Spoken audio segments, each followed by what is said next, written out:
educationists, sportspersons, entrepreneurs, musicians, artists who are most willing to share their thoughts on the thrust areas of the Meghalaya State Youth Policy today. It is also with great pride that we welcome the star attraction for today's function, the Chief Minister's Sportsperson of the Month awardees, Kumari Jidalin Tempuny, Shri Sunday Morning Taryang, and Shri Batsrang A. Sangma. We would also like to welcome your very supportive parents and relatives who are present with us today. The department is also delighted to welcome all the journalists, videographers, and photographers representing the different media house. Thank you. Hubleshibon.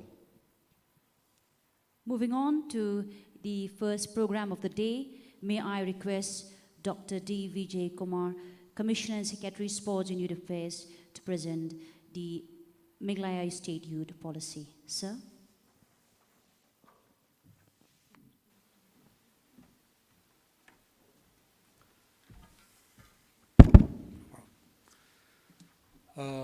A very good afternoon to you all.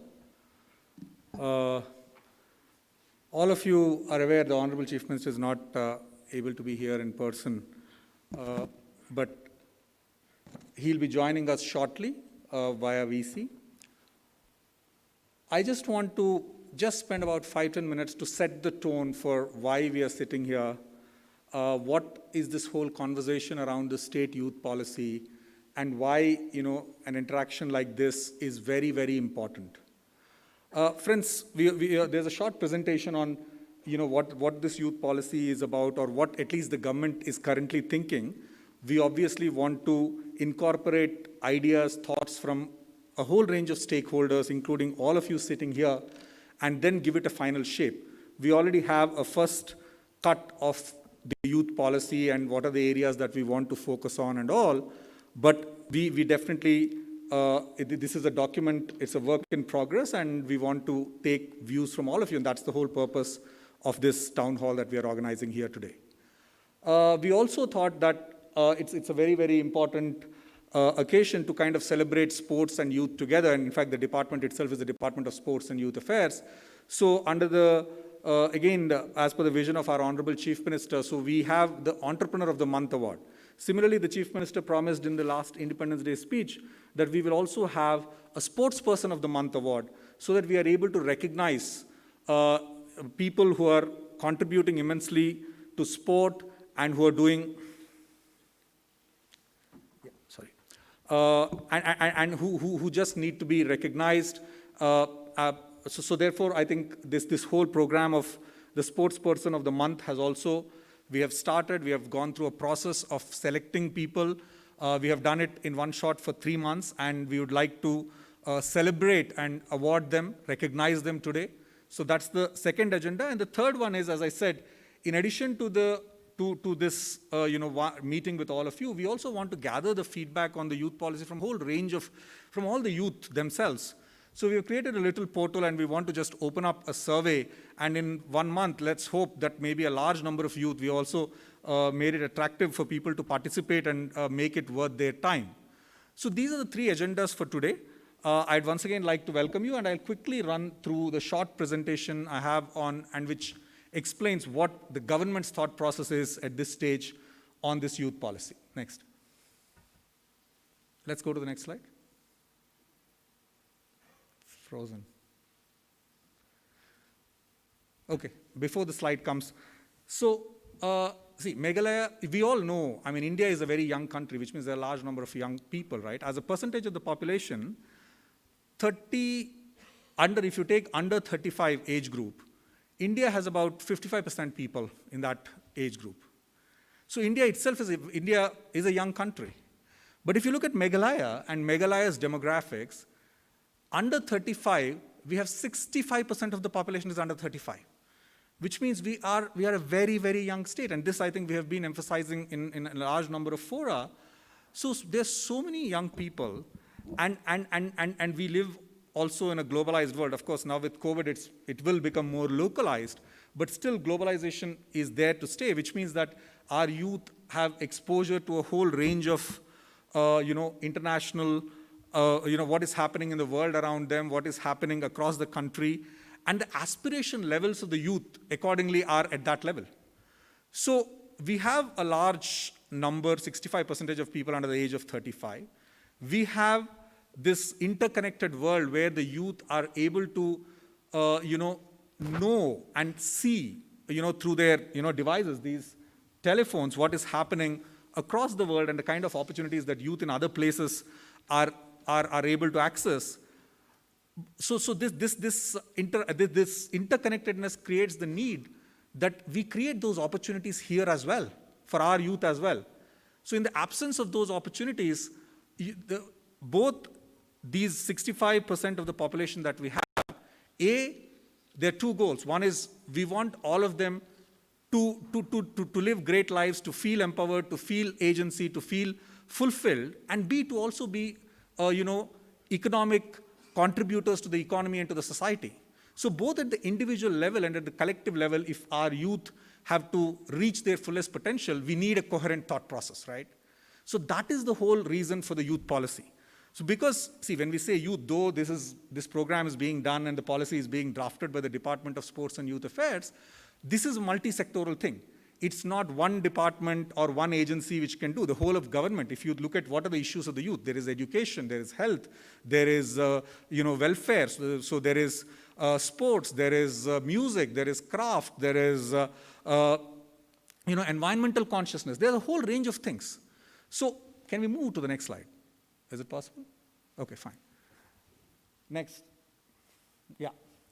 So we have a whole range of agencies and departments that are already doing a number of programs for the youth. So the sports department is only in some sense, the coordinating department here, but this is an effort which requires, discussions, consultations, ideas, thoughts from a whole range of government agencies and the whole, citizenry and the youth themselves. So we are trying to do that kind of an exercise, and we have already held detailed consultations with various departments. In fact, day before yesterday, we had a detailed consultation with the deputy commissioners and the field officials of the Khasi Jaintia Hills. Yesterday, I was in Garo Hills. We had a detailed discussions with our team from Garo Hills. So all these are done, and this is now the step to kind of consult people outside the government. Next. So if you look, I already said that, what is the definition of youth? So one unique thing that we are trying to do in the youth policy is, what is the definition? What is youth? So we are looking at, if the UN definition is 15 to 24 years, the national youth policy is 15 to 29. So in Meghalaya youth policy also, we are putting 15 to 29, but then the focus group, of course, youth is 15 to 29, but the focus group would be even those under 15. Because I think, again, this is our Honorable Chief Minister's vision that, if the foundations are not right, by the time, people reach 15, already the foundations are not laid well. Then whatever interventions we do at 15 plus might not lead the right results. So therefore, there's a lot, our own thought process in the policy is to focus right from the age of 5. So that is one thing we are very clear about. Next. So then we came up with what are the areas that we should, obviously, just to, there are a whole range of things that need to be done, but obviously they have to be put into different buckets, different groups, so that we are able to think systematically. So to kind of focus and sharpen our thought process, so we have really put 9 core thrust areas for this policy. So, they are there. I don't want to read. I'm not going into each one of them. But very key things that I want to highlight are early intervention. So we want to give a lot of focus on early interventions, on art, craft, and the last 2 things, which is environmental consciousness and social responsibility. Again, in Meghalaya, we have 75% forest cover, and if you look at the next 20 years, what could be the growth strategy or what should be the growth strategy for Meghalaya? It's basically building opportunities, livelihoods, enterprises based on natural resources and based on people. So those would be, because it's not that we cannot be, probably, it's not going to be big industry that's going to bring growth to Meghalaya, but it's the service sector and it's natural resource-based enterprises and businesses. So that's why we are putting this environmental consciousness as a very important thing. And then I already talked about globalization and technology. So how do we ensure that all our youth are really technically empowered? In a sense, in today's world, it's not really necessary to teach technology to anybody. People are learning. But again, if we don't have basic internet services in villages, now how are youth going to become technically empowered or savvy? So these are the 9 buckets in which we have put our various interventions. Then the last, I think the next one is the last slide. See, usually policies, there are many policies made by the state government, policies made by, government of India. Usually policies have some recommendations, but then those recommendations half the time get done, half the time don't get done. And it's not, always, leading to, leading to really well-defined outcomes. But we want this youth policy to be a little different. So therefore, along with the policy, we are also formulating some specific programs and also allocating resources. That's the most important thing, because unless you have the money, you have the budgetary support to do this, so whatever grand things that we put in a policy will not lead to results.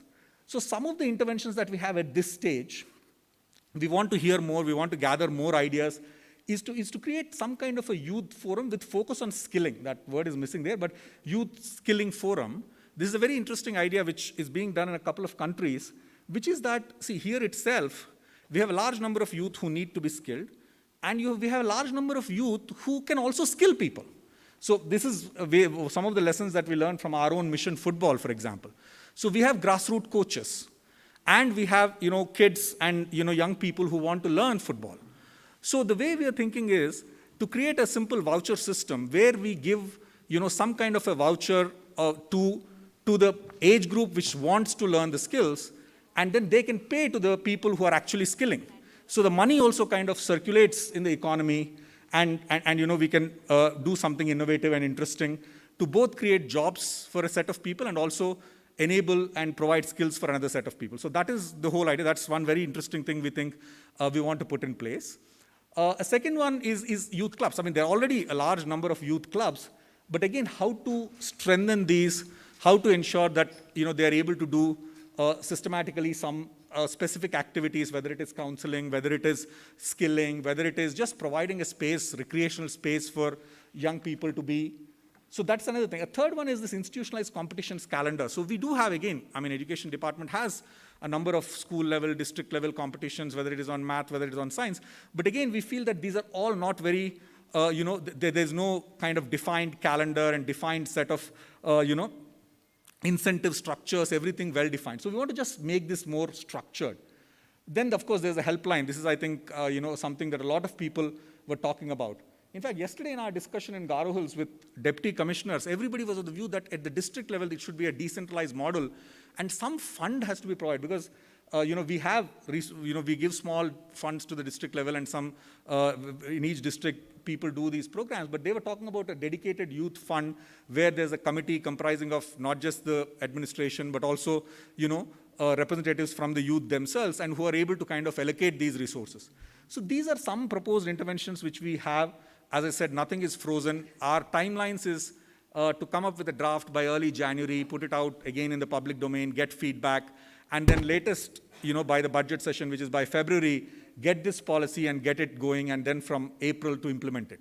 So that's the kind of timeline we have. So I'll stop at this stage, and because today is about listening to all of you, but I thought that I'll just provide a basic structure on the thought process that is going. Thank you so much, and we look forward to listening from all of you and for learning. And it's more of an informal discussion. We have a set of speakers identified, but then afterwards we'll also give chance to other people to make any quick comments and thoughts. Thank you so much. Sir, to continue with the program, we would request you as the moderator for this interaction session to kindly start with the session. We have the speakers, ladies and gentlemen, Brother Solomon Morris, who is the principal from Sediment School. We have Mr. Mark Lightpalang, the entrepreneur, impact coach, and founder of Avenues. We also have Mr. Aaron Lalu. He's an entrepreneur, and he's the proprietor of Camp Trails. We have Mr. Vijay Bursat. He's a banker by profession and an entrepreneur by passion. We also have Madam Namrata Rinja. We have Mr. Bonke Armarak. He's an entrepreneur who has set up Eco Craft Center, which focus on recycling waste papers. And finally, we have a final speaker, Madam Mayfreen Rintathiang. She's the president of the indigenous rights-based NGO called Grassroots. Sir?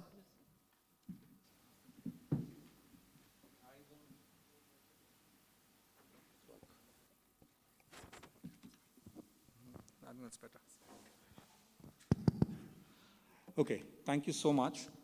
Let's, again, as I said, the way we have selected some speakers so that, we get different perspectives. We would call one by one and we'd request you to come on stage and maybe stick to 4 to 5 minutes so that, everybody gets, because we also have a longer program.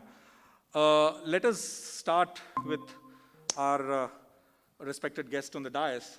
I think would you want to start? Sir, may I kindly interrupt? The Yeah. CM will be joining us. Oh, video fantastic. conference, and I think he will want to give his address. So That is very good. So can we have the CM on the screen, please? Is it possible? Oh, that's good. Sir, can you hear us? Okay, great. Sir, good evening to you. We have a wonderful gathering here. We have called, young people and people who work for and with young people, a decent enough group size-wise. And we are in the convention center here. We just had a brief introduction and I presented our thought process, including these ideas like the counseling centers, youth centers, the voucher program that you have been talking about. We just about to ask our guests to speak, but I think it would be appropriate if you can speak first, and then we'd request our guests to share their thoughts. So over to you, sir. Am I audible? Yes, sir. Clearly. Yeah. Yeah, so very good afternoon to everyone. And as you all know by now, that I have joined the elite club of the COVID-19 positives. So I am not being able to join you there physically, but obviously this is a program and a session that I have been really pushing for. And I really wanted to talk to all of you and hear you out. But because of circumstances, I couldn't make it. But obviously because of technology, at least I can somehow be there in your presence and hear all of you. I won't say much because I'm really here to listen from all of you first. The only thing I would like to say is that the purpose of really calling this is to really interact and get an understanding of how we should move forward with the youth policy. So I always tell my team that when we go for the youth policy, there is something that the government wants, and we want to see how our youth should be. But then obviously, the youth also want themselves to be seen as something, and they have their own aspirations. So therefore, it's important to bring all of these together and a meeting point be there.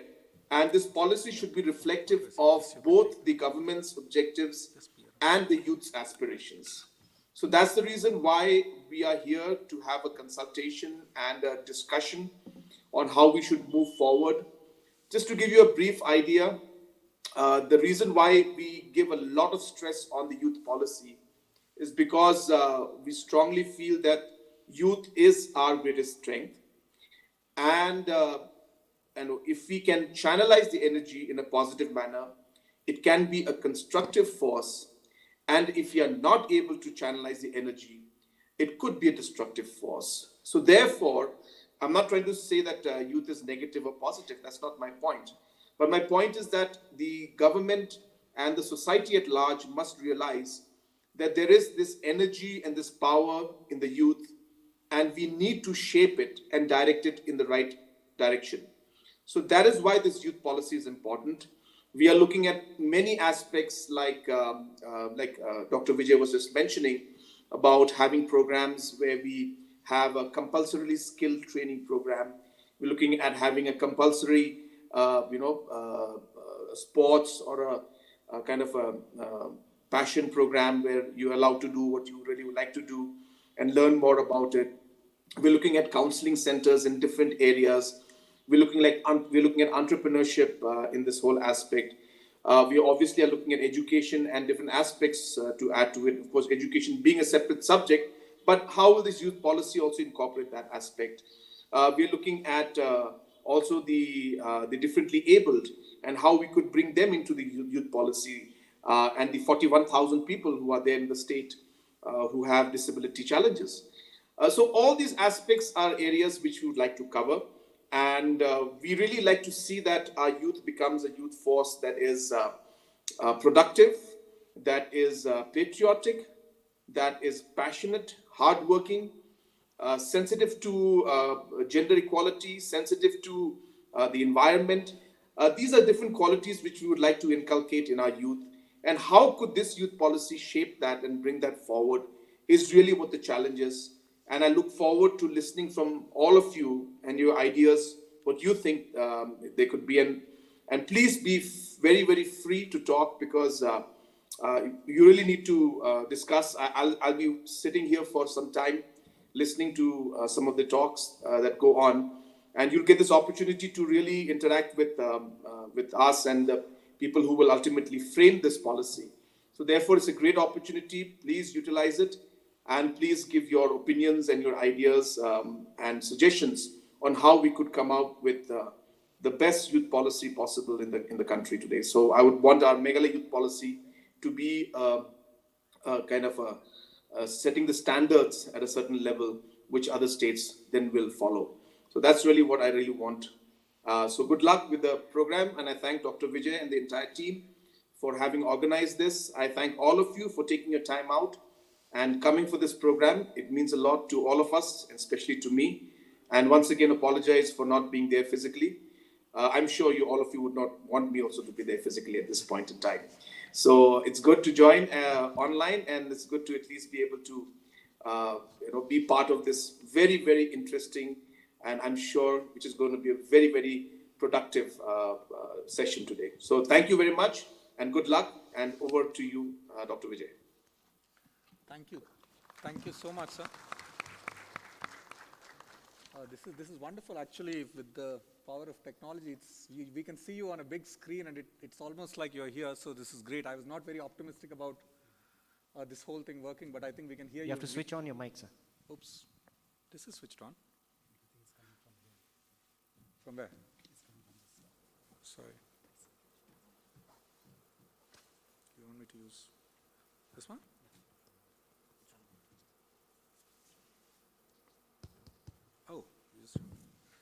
Oh, thank you so much, sir. I was just saying we can see you on the big screen very clearly, and we could hear you very clearly. So thank you, and we request you to participate. So, sir, with your permission, then what we'll do is we have lined up 7 speakers. We had actually many people, but in the interest of time, we had requested we have our 7 speakers. So I'd first like to ask Brother Solomon Morris to share his thoughts given the context that you gave. Over to you, brother. Yeah, please go there. Okay. I'm going to take off my mask, if you don't mind.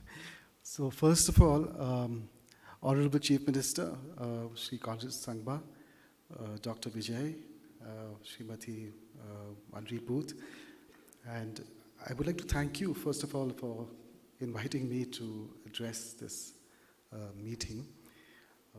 It's a privilege, and I'd like to thank the government of Meghalaya also for inviting me to share some of my thoughts. So from the education perspective, actually the first question I asked over here when I met one of the gentlemen over here was, are there any youth from the rural sectors here? That's the first thing I asked. Because most of our youth, they live in the rural areas. So even though I'm teaching in St. Edmund's School, and I'm sort of, involved with the youth, the education of the youth, Christian brothers generally are involved, I would like to also point out that my most memorable 4 years was in Maujrong.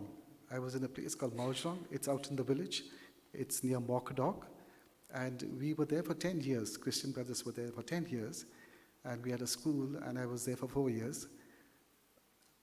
It was an amazing experience. Those children, they didn't know a word of English. It is all Khasi language. But in the 10 years that we were there, the transformation was unbelievable. Unbelievable. If you go to Maujrong now, you will see the transformation there. And what I want to highlight is this. What is the kind of education we give them? What is the kind of education we give them? What is our output at the end of the education? What do the kids learn? I just want to tell you, some of these children who didn't know English, we worked very hard with them, and they were able to come and study in St. Edmund's College. And some of them got first divisions. And these are children who struggled. They could not understand English. And they had to learn Treasure Island and Macbeth and Keats. And I mean, it was such a colossal task. What I'm trying to say basically is, if you have the right people there, I'm not saying I was the right guy. What I'm trying to say is, if you have people who are dedicated, who believe in the young people, they can really work wonders. Now, some of these children, they have gone on to do their MPhil. Some have become lecturers. Some have done masters. And their whole self-esteem has gone up. What I'm trying to say is, I heard the word empowerment being used. Dr. Vijay Kumar used the word empowerment. If we want to get our youth to really take positions of leadership, we need to inculcate these leadership qualities in schools. And I was looking at the policies, and Meghalaya youth policy age group was 5 to 29. Was that correct? I thought it was a mistake in the printing, because all the others are 15 to 29. And I said to myself, wow, I can capitalize on this. It's 5 to 20. But he just clarified that it's 5 to 29. It's wonderful, because little kids can exercise leadership. Let me tell you, I know because I am dealing with the kids there. We have kids in school who, when given the opportunities to exercise leadership, they take it.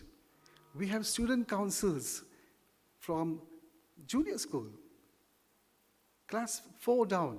We have student council where they come to the table, boardroom, and they discuss about issues that matter to them. That's where it starts. That is where you empower children. Middle school, we have a student council body. Senior school, we have.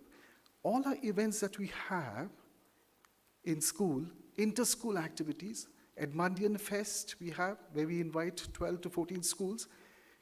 Children decide. Children work it out.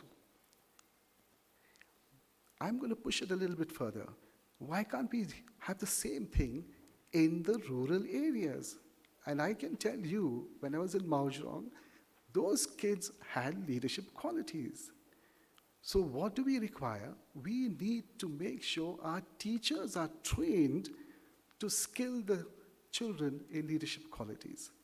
And generally, the way I work is, I catch hold of all the so-called badmashes in class, the kids who are at the back of the class, the backbenchers. These kids will shine not academically, but in sports and in organizing things. So I feel we need to reach out to these children. You have to start, youth, you have to start when they're small and put them in positions of leadership. For me, a good teacher is one who can identify kids who are very quiet and silent, withdrawn, shy, and bring out and give them responsibilities.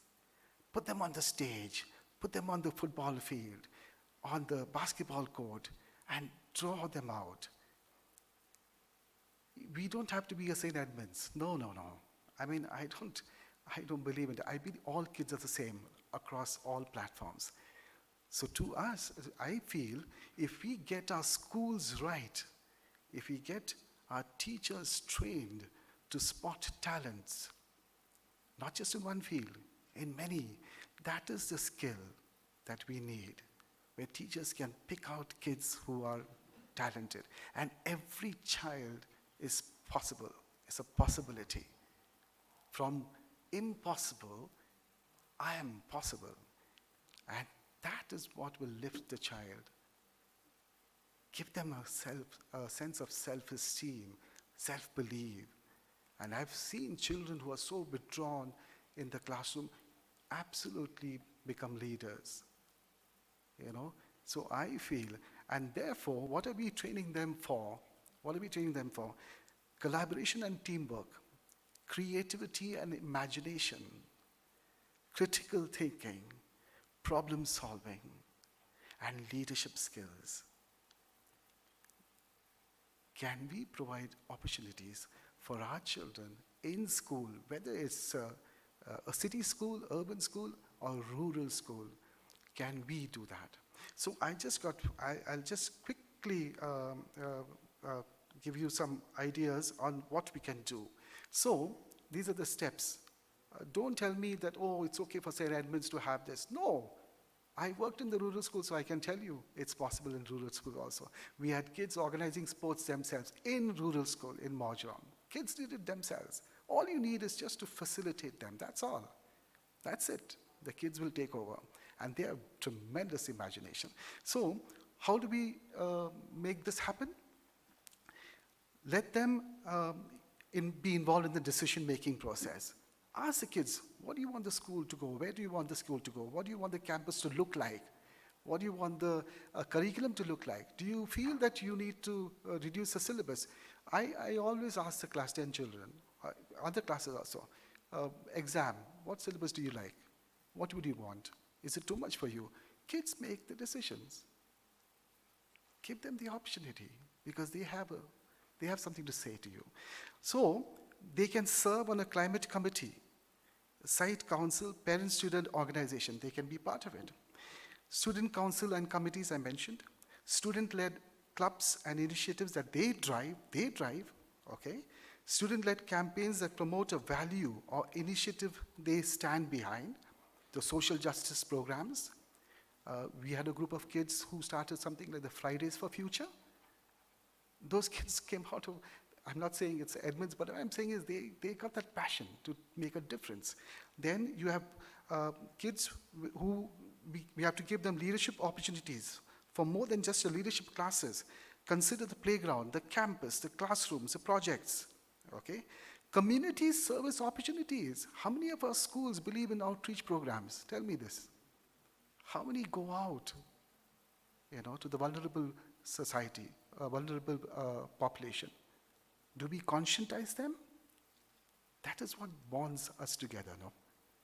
Right? Then community, okay. Then you have peer mediating, okay? Mentoring and tutoring. Can the guys who are, our classroom arrangements, for example, a simple thing like that, no?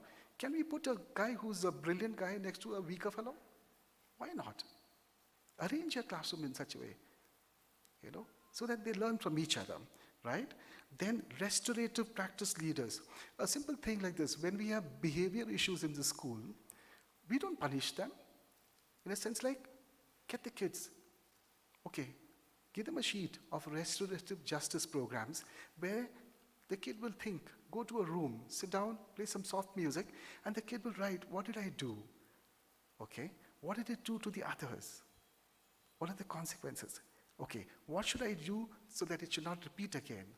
And therefore, what's the next step? Like, that's a whole process of restorative justice. I'm doing such a small little thing we start in school, that kid can take it later.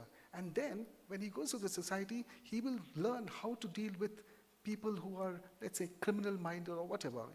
How do I deal? Give them a chance.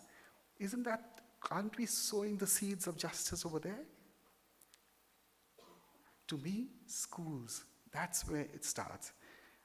And then, can we instill in the kids values where they will, when they go out and interact with people, they are ambassadors for your school and for the values they stand for.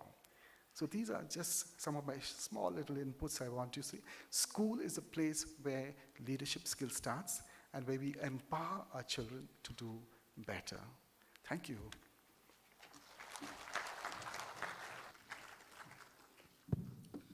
Thank you so much, Brother Solomon Morris, for highlighting the most important these things about education and how do we get it right and focus on the rural areas. So we'll be in touch with you. We'll get more of these thoughts. We are also in touch with the education department to kind of see, I mean, already in the education department, a large number of interventions are on. So how do we kind of integrate some small but very, impact-oriented kind of interventions, and especially focus on, the rural areas, as you rightly pointed out, is the endeavor of the policy as well. So we have noted down these points and we'll continue to engage. Now, I'd request Mark Stone Lightflank from Avenues to please come on stage. I mean, Mark is a life coach and he has been running this wonderful program called Aspire, which is meant to impart soft skills amongst the youth, and they have been working over the last year or so with a large number of rural youth as well. So I request Mark to take the stage. Thanks. Mark, please restrict you to 7 minutes at least. Thanks. I'll do my best, sir.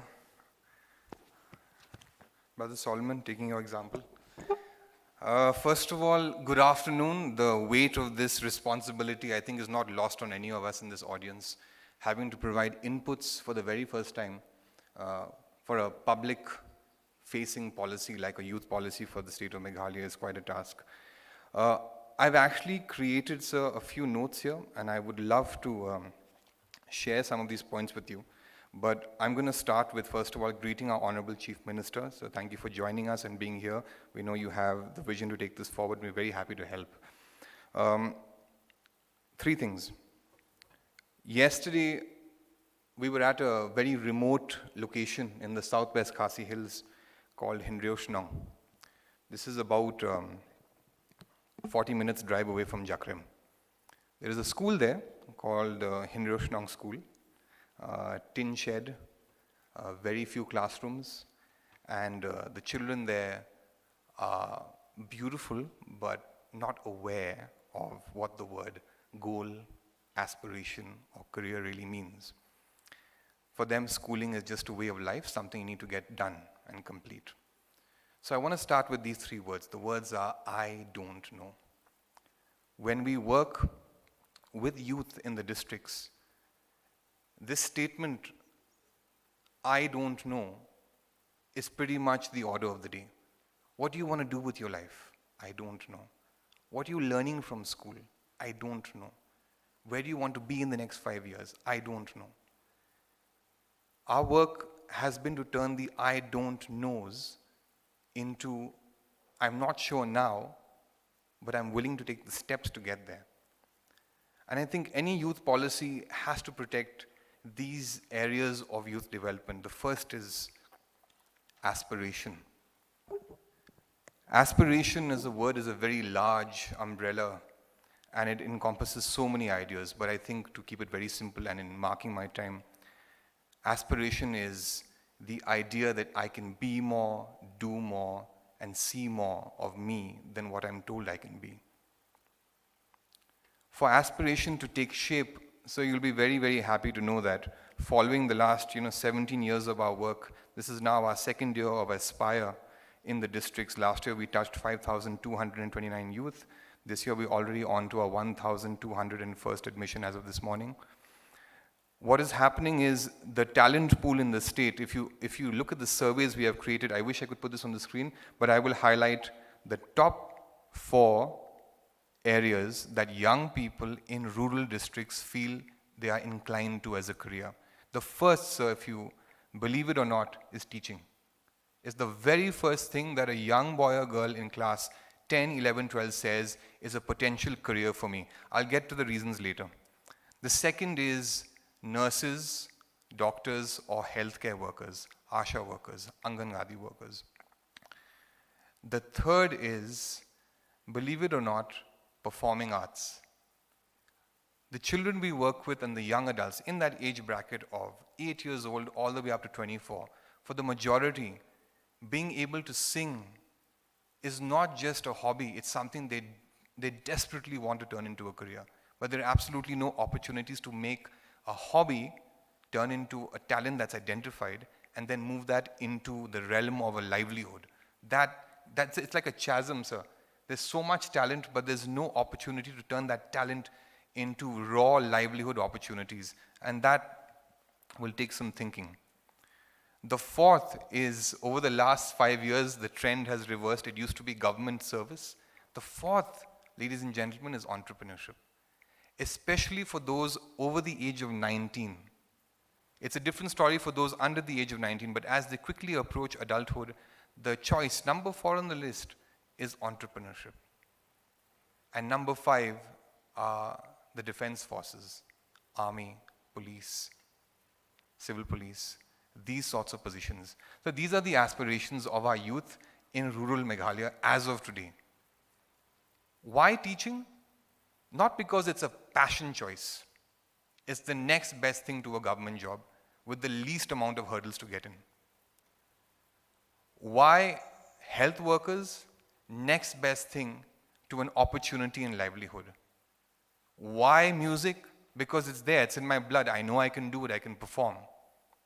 Why the defense forces? You have rallies, you have recruitment drives for the army, easy opportunity. So I'm going to end the aspiration bit with saying to you, sir, and to this august audience here, that aspiration is not just about what you feel you've been told you can do. It's our job as policymakers or contributors to also ensure the policy not just safeguards the aspirations of young people, but increases their awareness of what aspirations can truly mean. The other careers that are out there, the other new normal jobs that are now the requirement of the day. What I'm trying to say through this small little address is, our young people don't know enough about the career aspirations that are out there. That chasm needs to be crossed very quickly, or you will lose an entire generation to complacency. Number 2 is resilience. COVID-19 has taught us that our emotional well-being, our mental health, and our ability to deal with uncertainty. Something snaps a finger and someone's positive in the family and everything changes. How do we cope with change? And when I use the word resilience, I'm speaking about your ability to face difficulty in life and deal with that difficulty and move forward. So when I speak about resilience, I'm asking if there is a way, the idea of inculcating a growth mindset, which means at the school level, at the collegiate level, are we able to get teachers to understand the value of celebrating a failure, of celebrating uncertainty as an opportunity to learn and to move forward very, very quickly? COVID-19 has taught us that the only way to move forward is to learn fast, to adapt efficiently, and to grow collectively. Resilience is the cornerstone of a great youth policy, not just in itself, but also being able to impart initiatives that help our young people become more resilient as they face the winds of change like 2020 has taught us. An angle to the resilience piece is mentorship. So in the districts, it's very sad to see that success is a very selfish idea.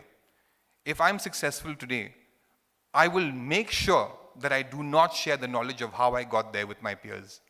I protect it because to me it is about my success, my livelihood, and my future. It's not a collective agenda for youth to be grown through mentorship. Resilience can be taught only by those who have had the experience of dealing with uncertainty.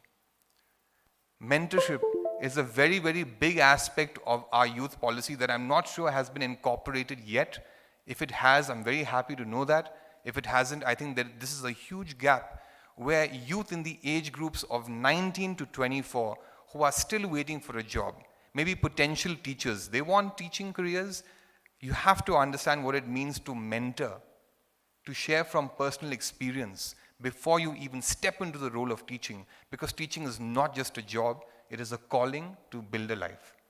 So mentorship, sir, as part of resilience within this policy could become a unique initiative where the state government could identify in select domains, in specific areas, youth mentors who have to voluntarily contribute a number of hours every year as part of your token system, sir, perhaps, and also contribute to the larger national agenda of volunteering.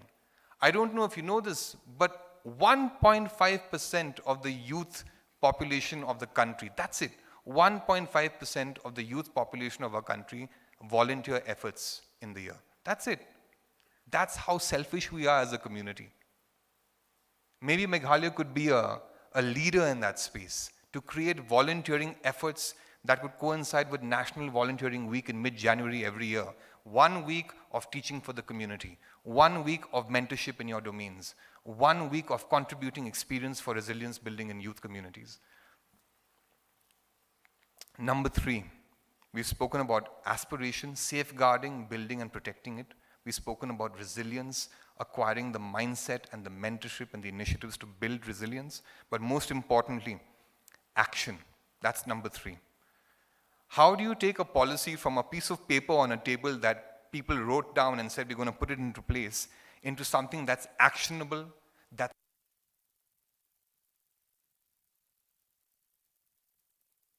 work? There is this massive gap in policy and implementation, and I think the key word here, the key phrase actually would be the word self-organization.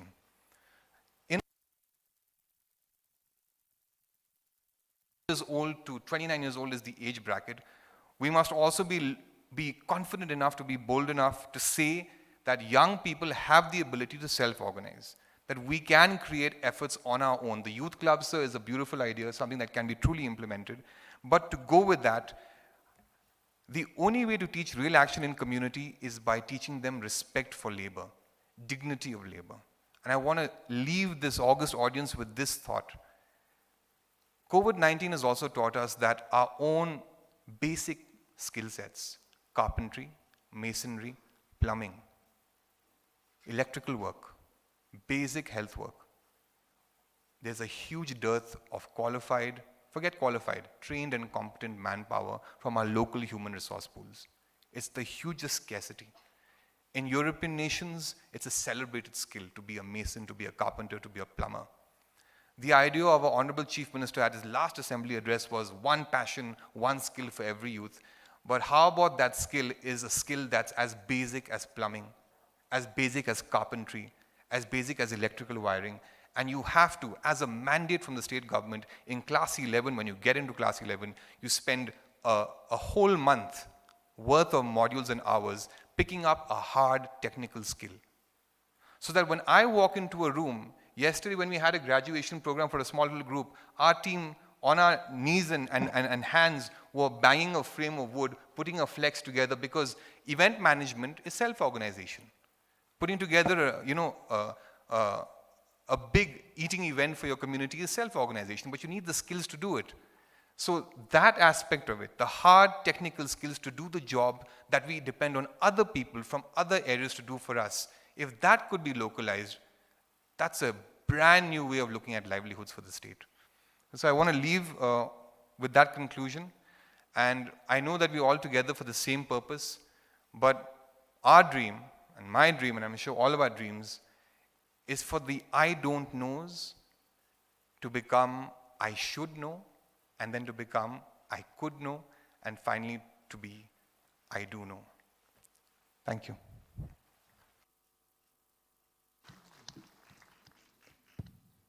Thank you. Thank you so much, Mark. I think you have summarized and crystallized your many years of experience in the state and especially in the rural areas, the learnings that you shared from the Aspire program. In fact, we have the full report. We'll continue to engage with you to see how, all these issues about mindsets training, resilience, mentorship, the thoughts that you brought to the table can be factored into the policy and can be taken forward. Thank you so much.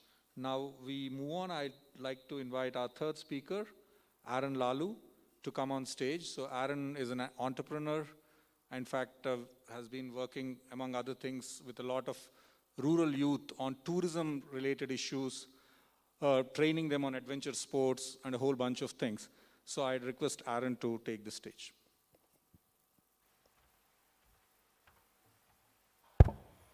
Good afternoon, everybody. I'll start off by wishing a very good afternoon to our Honorable Chief Minister and wish him a speedy recovery as well with the news that he's given us. I'm sure he'll be back on his feet in no time. So thank you so much for having me here. It was a little bit of a surprise actually to be called up as a speaker and be asked to put across my thoughts.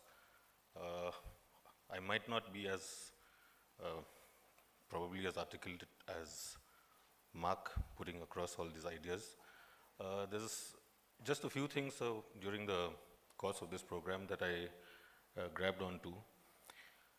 So for those of you who don't know, I run a small little firm called Campfire Trails. We started this about 11 years ago, 11, 12 years ago. The whole idea of Campfire Trails was to get kids out of classrooms. We kind of we wanted them to come out of their classrooms, not for the simple reason to teach them stuff outside the classroom, take them outdoors, but we wanted them to sort of reconnect with nature, to sort of not be stuck with the same old ideas of what education should be like, but also give them an opportunity to be outside the classroom and learn outside classrooms. So the whole idea was to bring a sort of a combination of what you learn in the classroom, but to actually see it when you're outdoors, when they're actually doing a whole bunch of activities like swimming, kayaking, trekking, stuff like that. And one of our biggest, I think, supporters has also been Brother Solomon Morris, where we've worked very closely with the students from St. Edmunds, taking them out every year. That's a little bit about what we started with, and we later got into a very interesting project. This is also with Dr. Vijay Kumar, when Dr. Vijay Kumar was earlier on the Register of Cooperative Societies. There's a project that Dr. Vijay had started called Tourism Through Cooperatives. This allowed us actually to focus more on getting tourism to actually work in the right spirit, in the right places. The strength that Meghalaya has is in our rural areas. Sir, I completely agree with you when you say that the focus of skilling and developing youth the impetus should be more on rural areas rather than on urban areas. We've seen this for ourselves. We've seen the impacts that we've made with the project that we worked with Dr. Vijay through tourism through cooperatives. This has made a huge impact, not just in their little economies, not just at the local level in the local economies. It's also made a huge impact with the youth of those particular villages.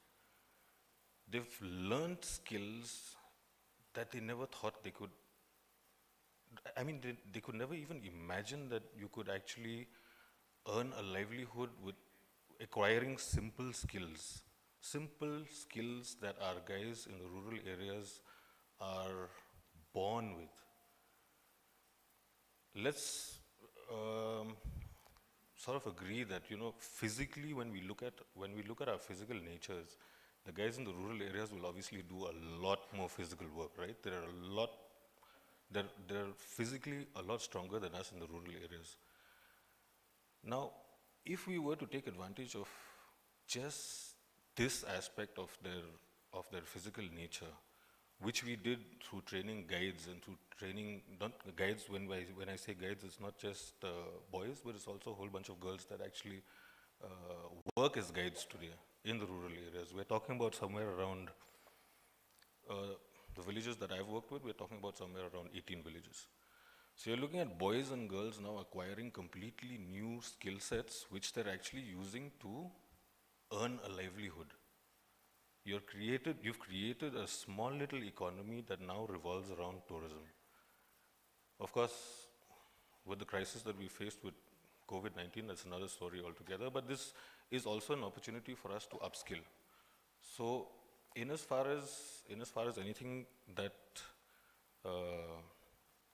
that could connect with the youth policy that we're talking about here, if we could also, like what Mark was saying, we need to listen more to the ideas that are coming out from the youth, but also listen to the out of the box ideas that the youth are giving us, especially the guys from the rural areas, because the stuff that you will actually see in the rural areas is something that is completely, it surprises all of us. It takes us all by surprise when we spend enough time in the rural areas. So if there was a mechanism not just to have youth clubs, but also to have some kind of a structure where you could even start cooperative societies for the youth to empower them, not just for the kind of work that we do with tourism, but with any aspect of creating livelihoods.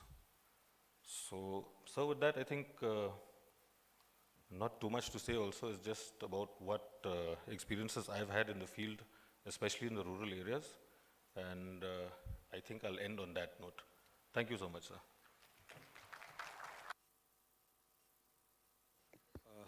Thank you so much, Aaron, again for bringing this perspective of tourism and skills that can be built in that sector and how we can use tourism sector as an engine both for the economic growth and for providing gainful entrepreneurial and livelihood opportunities for the youth in the rural areas.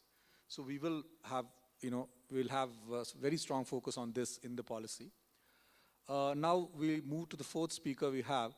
I'll now request Vijay Bersat to come on stage. Again, Vijay is an entrepreneur.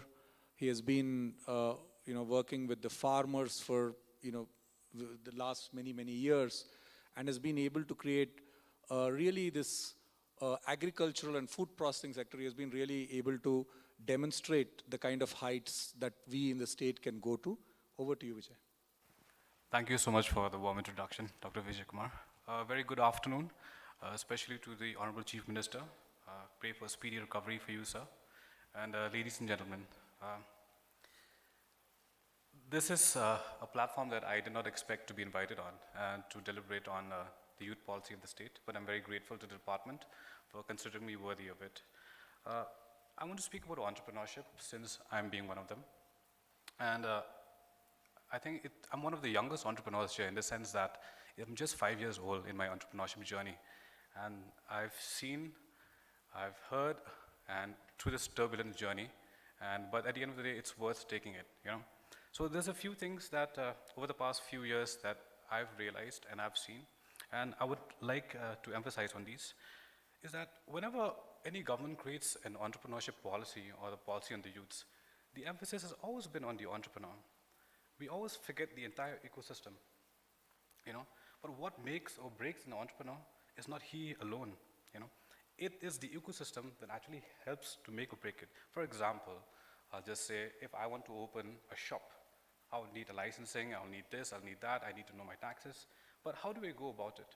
I really don't know about it, right? And there's so many hurdles on that. Because our emphasis has always been about, let's take this person and let's put him from point A to point B to make him successful. But we keep on forgetting that the entire ecosystem around it, be it construction, be it any point, the emphasis must be on laying the foundations of the ecosystem. The stakeholders like banks or markets, those are more important than just on the individual enterprise, on the individual itself. So if we have to make an entrepreneurship community that's successful in our state, especially for youth, we should be sure that the ecosystem or all the stakeholders in that ecosystem are also laid down with the same rules, so it'd be easier for them to approach.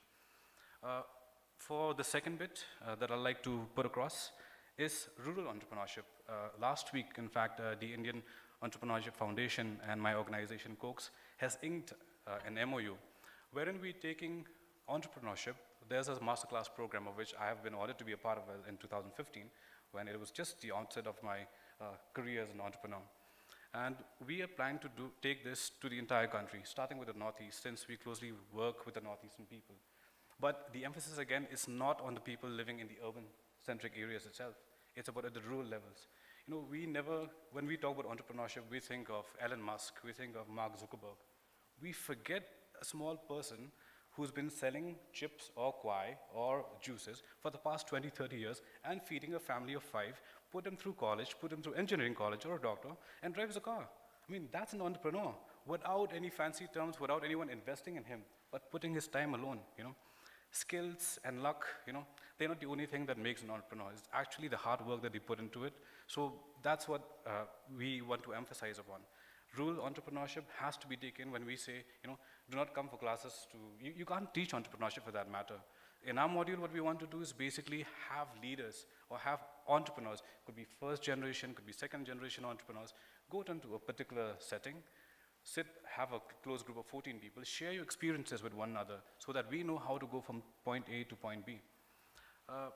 I think the last portion that I'd like to add, I found it very interesting when Brother Solomon, I also passed out from St. Edmund's School about 20 years ago, way back in 2000, you know, and Mark was simply for the fact that when we have entrepreneurship cells in many universities. I know Shillong College, I know a lot of other colleges that has as well. And when you put on the policy that the youth is defined in Meghalaya from the bracket of 5 to 29, that was very inspiring. So, you know, people, nobody is born an entrepreneur. It's just an idea that comes to you in that particular point of time of your life when you see a problem or when you try to provide a solution to it. So why not, if you're starting so early, why not have a cell in the school itself, you know, where young kids, boys and girls, who has creative ideas, innovative ideas, you know, do not stem out at innovation and say, you know what, you wait till your class 11th, or you wait till your graduation, then only can you decide to be an entrepreneur. No, if you're saying the youth's definition is 5 to 29, let's incorporate that into the education as well, you know. Let us keep one particular small cell, where you call it the entrepreneurship cell, innovation cell, or whatever that you may call it in that particular matter, just to harness their skills, you know, harness them and try to mentor them in that way. Because mentorship also plays a very, very important role to fast forward your stuff as an entrepreneur itself.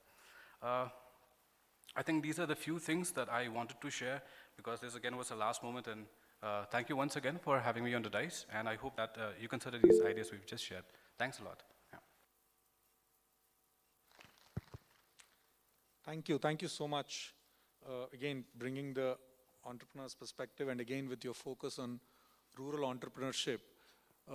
As I was saying to the other speakers also, we'll engage each of these ideas that are being put forward are being, you know, carefully recorded, and we will take, we'll see how we can get all these into a policy and also into our programs. So we'll certainly work on those. Now, moving ahead, we have Kong Namrata Rinja. She's a counseling psychologist, career counselor, certified master trainer in life skills. We welcome you, Kong. The stage is yours. Thank you so much.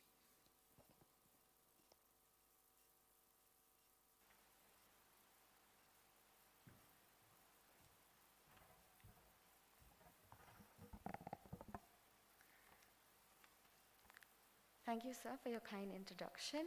Good evening, my esteemed panelists, the Honorable Chief Minister. I really, really pray for your speedy recovery, and I hope to see you in person soon, sir, and the esteemed guests present here.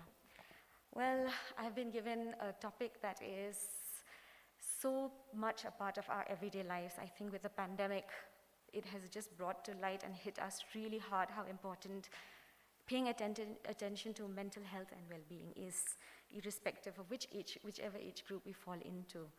I was here during lockdown, and the number of calls that I received as a mental health professional really left me talking with so many other colleagues of mine and peers onto how do we bridge this gap. And I think, thank you so much, sir, for giving me this opportunity to present and talk and address this issue. It is such a crucial part of being youth. And I will begin by saying that when we're talking about health, even the World Health Organization has defined being healthy as not just an absence of disease, but we're looking at it as an overall social, physical, and mental well-being. So the youth today plays such a crucial part in this, because mental health, the onset of mental health happens at this very vulnerable age group. And early detection can really help to bring about change, can really help to kind of provide us with the necessary intervention so that the youth of our community can go ahead and become and realize the best potential that they can be. The age group that Sir has defined, 5 to 29, I think it's amazing. It's really, really crucial. It's significant. I've never seen it in other policies earlier, and I think it's really time that we address this issue. Keeping in mind their psychosocial development and their emerging milestones and developmental tasks, it is imperative that we pay attention to this age group. Even when we're talking about mental health, the onset of various kinds of mental health disorders, as well as substance use disorders, falls around this age group, especially the teens to the early 20s.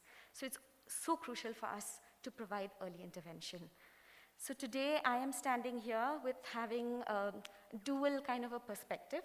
I have worked in Meghalaya, and I have even traveled with our Honorable Chief Minister on several occasions, imparting career counseling, various areas of Meghalaya earlier. And lately, I have also moved out of the state, and I guess this helps me to provide with a very objective perspective on the difference between the youth of this part and the youth with the rest of the country. I am really excited to see the words early intervention and preventive measures being mentioned in the youth policy.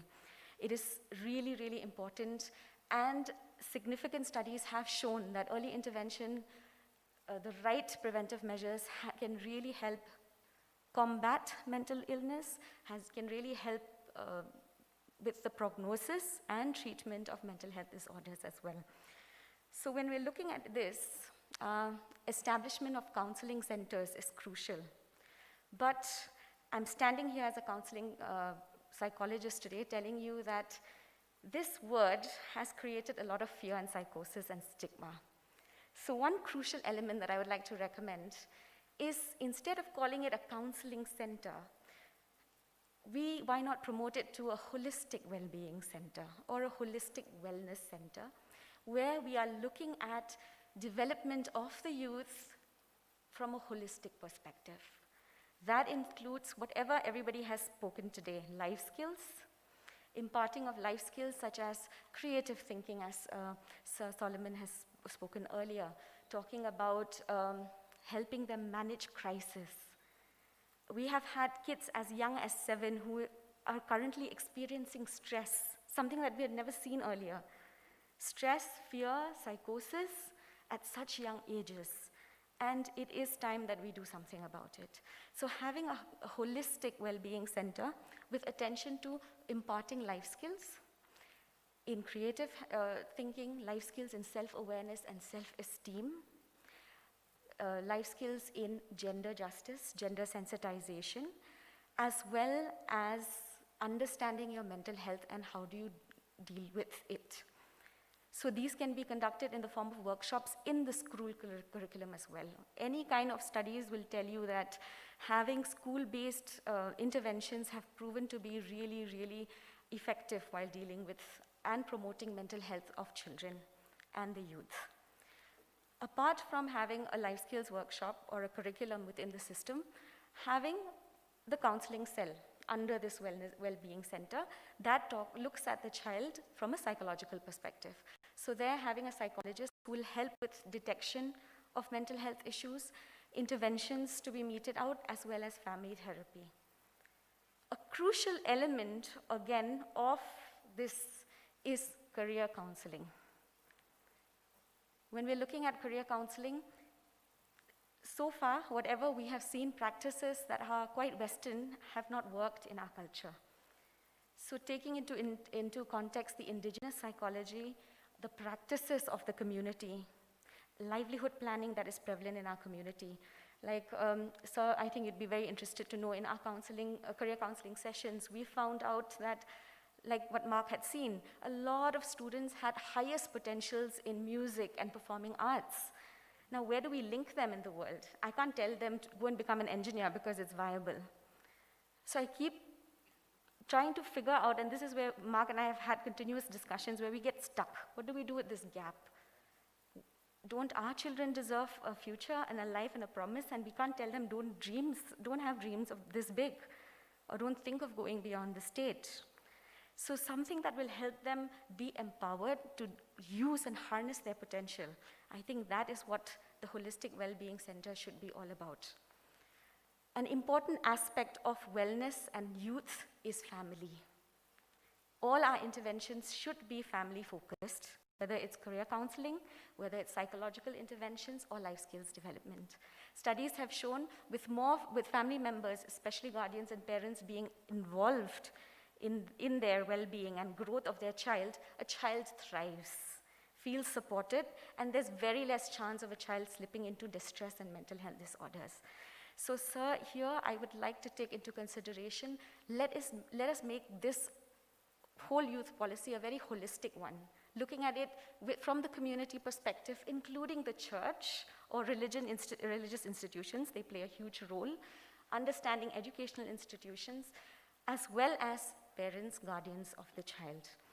Looking at it from a very personal level. All the policies you've seen are all top-down. It's about time that we go from the individual, the child, and move up. Let it be youth-focused. Let it be with all eyes, ears, and sensitivities towards youth development. That's my 2 cents on the piece. Thank you so much. Thank you. Thank you so much, Kongrenja. This has been, I think, your specific suggestions on the counseling part and the overall, perspective you gave on that whole piece, I think is very, very helpful. Again, we'll continue to interact and take in your thoughts as we finalize the policy. Now we have 2 more speakers.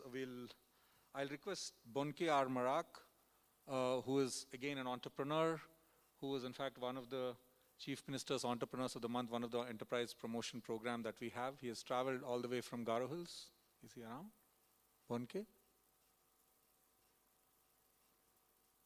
Oh. I think there's been some miscommunication. Then we'll go to the next speaker. I now call upon Madam Mefreen Ringtatiang. She is the president of the indigenous rights-based NGO called Grassroots, working with the youth. So I request her to give her perspectives on what the youth policy should have. Kong, over to you. Thank you. Well, good afternoon, everyone. And especially to the Chief Minister, who I know will recover very soon and come back thumping with pride to work for the state of Meghalaya. The state of Meghalaya that I call my home. The state of Meghalaya that I'm so proud to be a resident of. Mr. Vijay, thank you for moderating this discussion.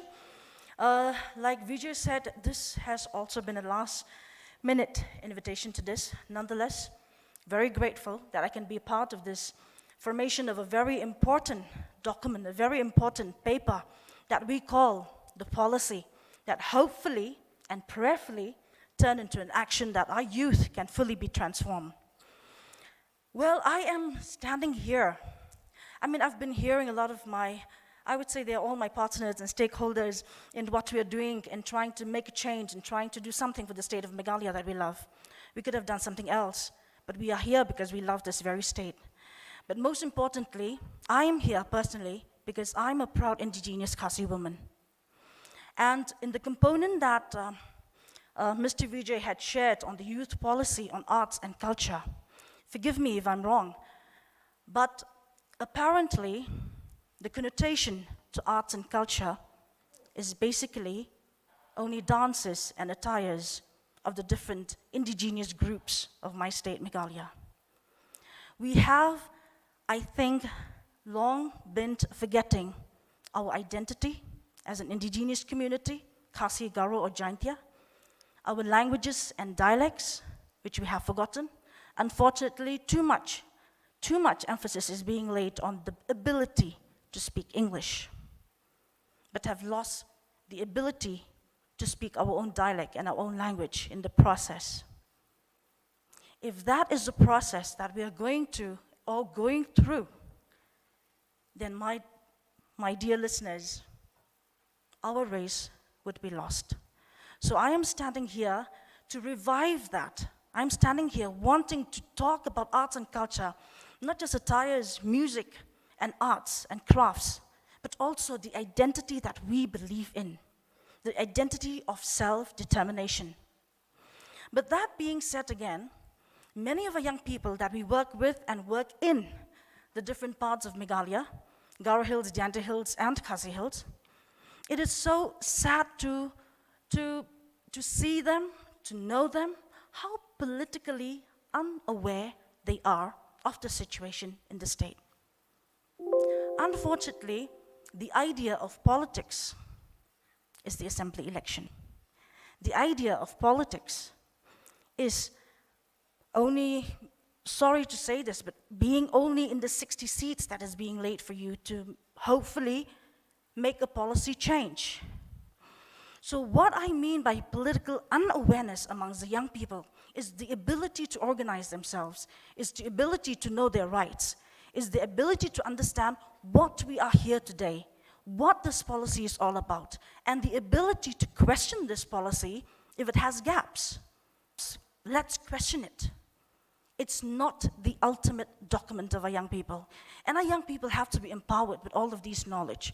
Not just the knowledge of entrepreneurship and doing business. I'm not demeaning that, I'm not belittling that, but we need that. We need to pump our revenues too, from the traditional skills, traditional handlooms that we have. But also we need to know what these rights are. Because unfortunately, when we do economics, we also have to know our intellectual property rights.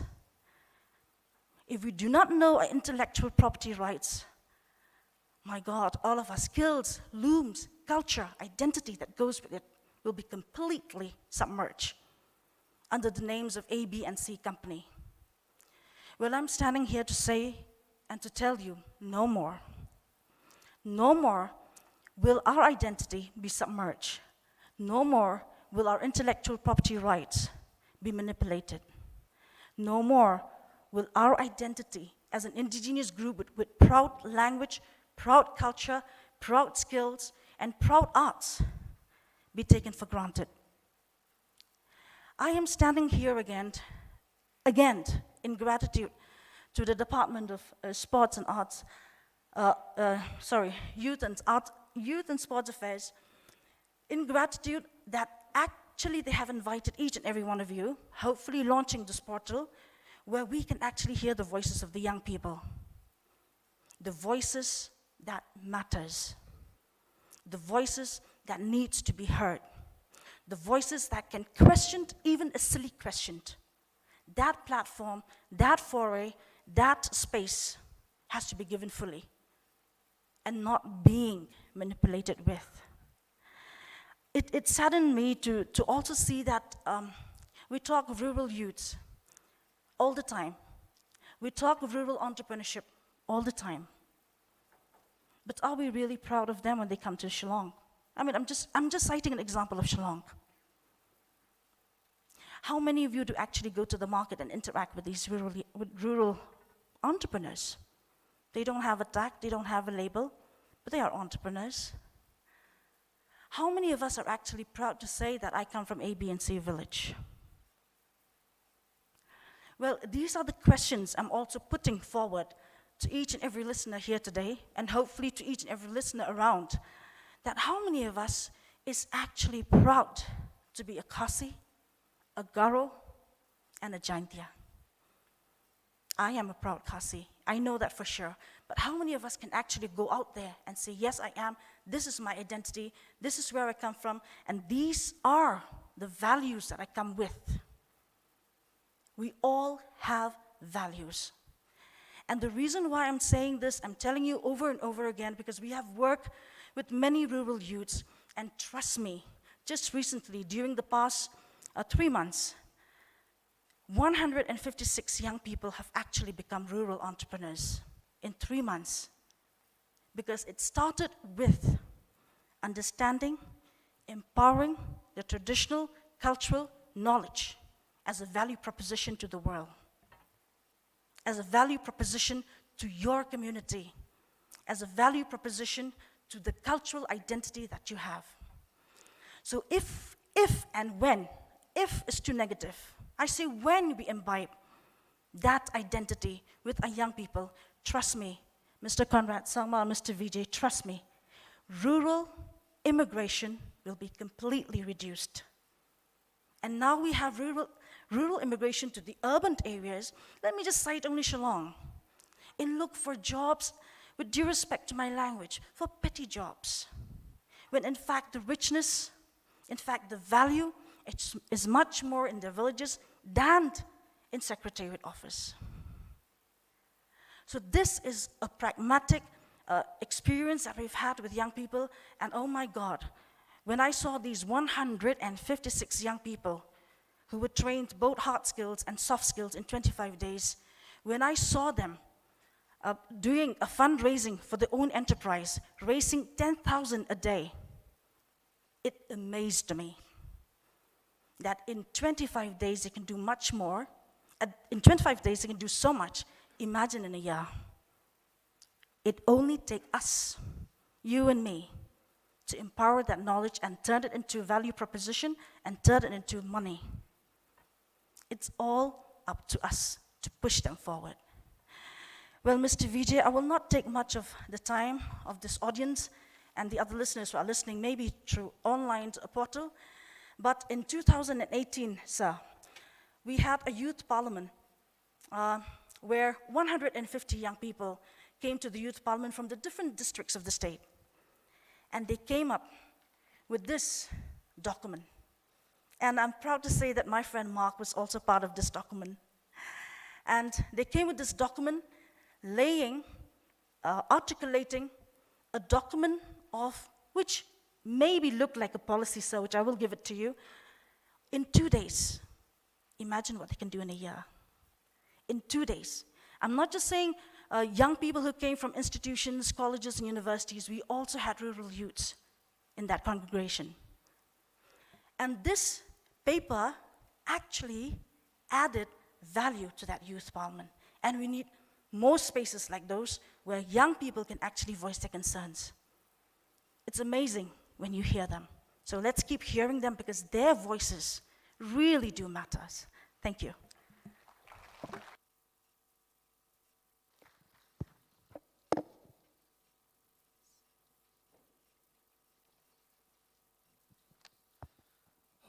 Thank you so much, Kong. Again, really wonderful for bringing in the perspectives of identity and cultural entrepreneurship.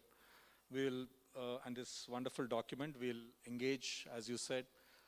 Now, I think we've gone through the list of our scheduled speakers, and I should really apologize. In fact, a couple of speakers mentioned that, yes, I think a lot of this was organized in short notice, especially given the concerns around COVID and also a whole bunch of things that I think we are trying to finish up as we move towards the end of the year. And unfortunately, I think that's the reason why we don't have speakers from Garo Hills. So we will definitely, in fact, we are getting calls as we speak, from the Garo Hills that, a similar program should be organized there. And from the side of the department and on behalf of our Honorable Minister and the Chief Minister, we make a commitment that we'll do that in Garo Hills in the new year. A similar program where we can hear the voices of everyone from that region of the state as well. So I think now we would probably take another 5 minutes to, I know that many of you would probably like to make some comments or add your thoughts. So I want to just open up the house, but again, given the constraint of time, I request each one of you to keep it brief. Maybe we can get 4 or 5 comments from the house. Thank you. Yeah, please. If you could introduce yourself and just make your point.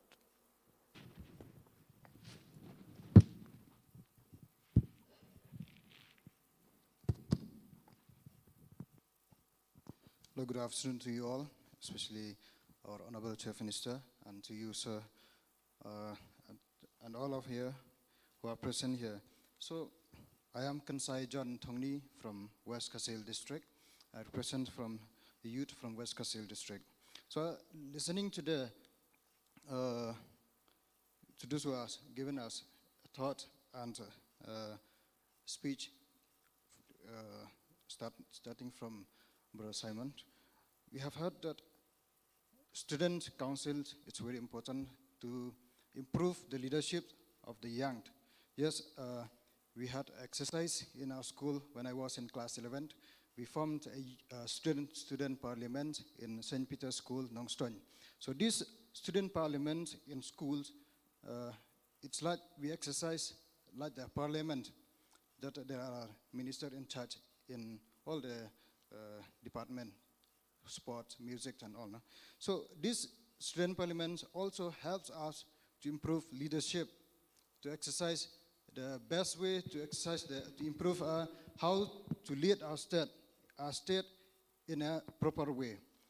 So if in this youth policy, if we implement or if we insert this youth parliament or student parliament, maybe it will help the youth in the state to improve in leadership skills. And then regarding employment, I apologize to say this. We have, in every district, we have this employment exchange. But this employment exchange is not working properly. Why I'm saying this? Because all the youth who have registered there in employment exchange, they didn't get any message or call from the employment exchange to aware of the youth regarding skills and developments and other employment. So why I'm saying, and there is also a skills and development training that focus only mechanic and tailoring, weaving, and this carpentry. So why not other skills and developments also to the youth, so that those who are not interested in these skills, they can join in other skills.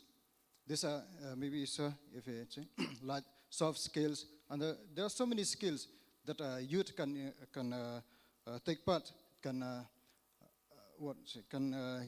train themselves so that they can improve in employment. Why I'm saying unemployment is not meant only for government job, but other employment. Anything that we do and provide money is that employment.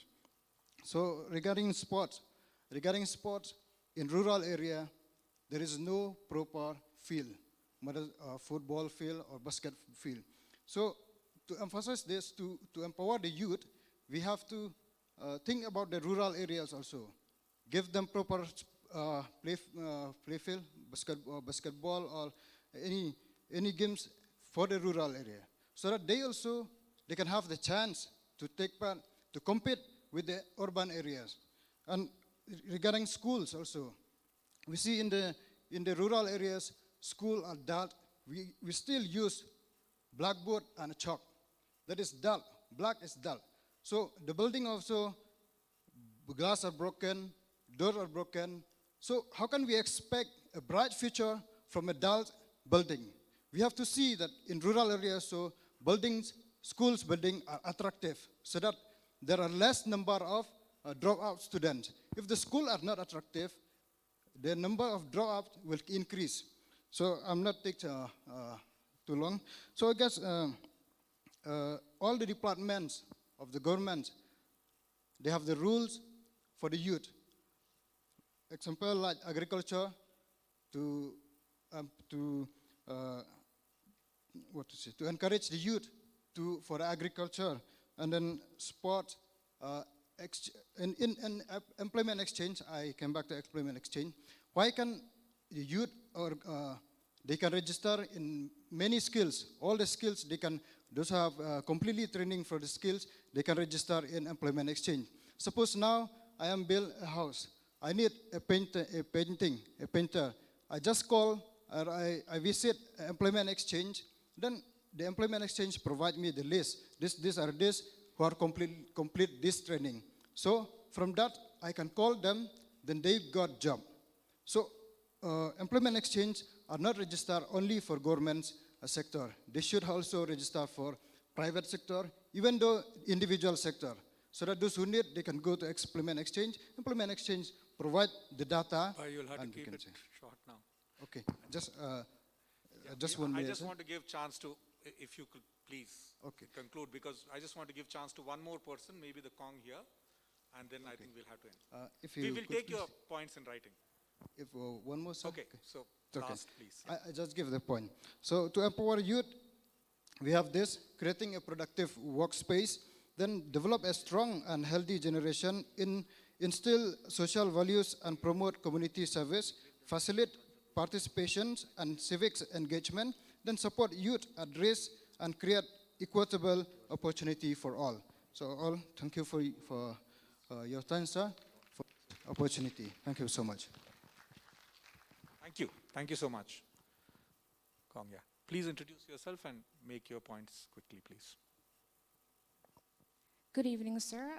Good evening to everyone. My name is Ganas Lakami W. Moman, and I'm from Tura. I'm representing West Garo Hills.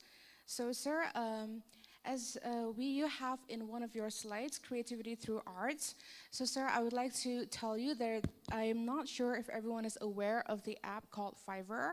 And what it does is there's a lot of there's a range of talented people there. So if, sir, we can include something like Fiverr in Meghalaya, where the youth of Meghalaya can give their artists, their singers, their voiceover artists, there are digital artists, there are a lot of people, there are little talents. If there's an app where we can produce, where the people can, with these artists can put up themselves in that app, and the people from the Meghalaya area will know that, all right, so she can do digital, she's a digital artist, I can take her up for my personal work, and they can put their own rates in those apps. So if we can do that, that'd be very helpful. And also, sir, there are a lot of budding minds in Meghalaya, but they never get to bloom, because one of the reasons why is it fails when we try to talk with our parents about what we want to do. It fails right from the home level itself. So, sir, I am also a YouTuber. I do voiceover art. I'm a voiceover artist, and I earn my livelihood by doing voiceover. And I did not realize this until I was 28 years old. So, sir, why I didn't realize this was because I was always compelled, I was always pushed to rush for government jobs, and I didn't realize that I had it in me to become a voiceover artist. And so, sir, I think there should be a way to assess if our parents are willing to let their children do something else rather than government jobs, not to compel them, because most of the times what happens is if